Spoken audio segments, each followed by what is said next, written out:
চীনের মানুষ কেন ডিম মাটির নিচে পুঁতে রাখে? এটা কি সত্যি কোনো গাছ জন্মানোর জন্য করা হয়, নাকি এর পেছনে অন্য কোনো বৈজ্ঞানিক কারণ আছে? যদি আপনি ভাবেন ডিম পুঁতে রাখলে গাছের ডিম হবে, তাহলে ভুল ভাবছেন। বিস্তারিত থাকছে ডেস্ক রিপোর্টে।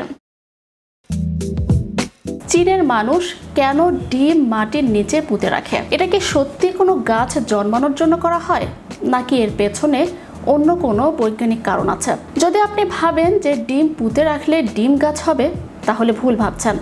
আসলে এটি একটি বিশেষ কৃষি পদ্ধতি, যা বিশেষ করে চীনের কৃষকদের মধ্যে প্রচলিত। চীনের কৃষকদের একটি অনন্য কৌশল রয়েছে, যেখানে ফসলের বীজ রোপণের আগে মাটির নিচে ডিম পুঁতে রাখা হয়। এটি মূলত মাটির উর্বরতা বাড়ানোর জন্য ব্যবহার করা হয়, কারণ ডিমের খোসার মধ্যে থাকা ফসফরাস, ক্যালসিয়াম, ম্যাগনেসিয়াম এবং অন্যান্য খনিজ উপাদান মাটির সঙ্গে মিশে যায় এবং গাছের বৃদ্ধিকে ত্বরান্বিত করে।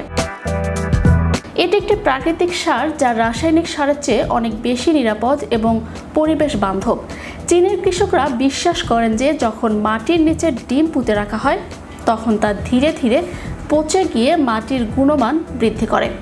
এই পদ্ধতি ব্যবহার করে গাছ অনেক শক্তিশালী হয় এবং ফসলের উৎপাদন অনেক ভালো হয়।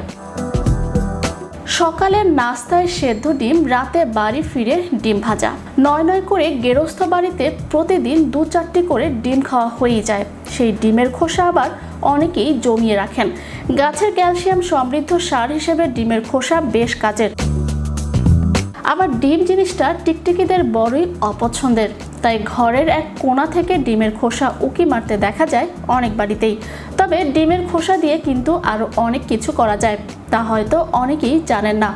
এই ডিমের খোসা দিয়ে জৈব সার তৈরি করতে পারলে তা হতে পারে উৎকৃষ্ট মানের সার।